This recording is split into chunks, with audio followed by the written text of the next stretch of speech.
នេះឲ្យបងប្អូនទូកពូខ្លីដែលមានកម្រងទៅលេងនៅប្រទេសដែកបងប្អូនណាហ្នឹងហើយក្មួយណាប៉ះពូខ្លីនេះឈ្មោះពូខ្លីក៏ផ្លែងសម្ដែងរឹត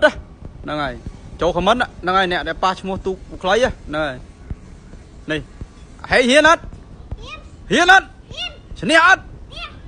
ដាច់អត់ឈ្នះអើនេះហើយនេះទូកពូខ្លីខាងប្រទេសដែកហ្នឹងហើយនេះពូខ្លីក៏ផ្លែងសម្ដែងរឹតហ្នឹងហើយក្មួយណាប៉ះទូកពូខ្លីចូលខមមិននេះ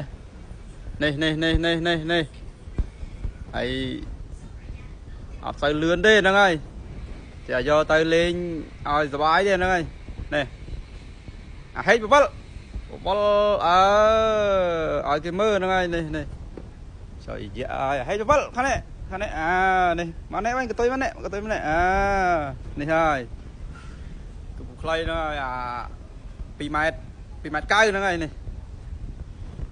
ប៉ះខាងណាខាងណៃឯនេះនេះ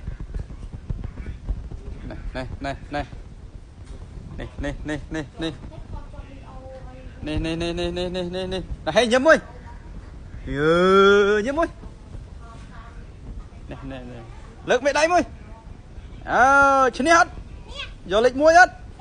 លេខ1អត់យកលុយមកទេអត់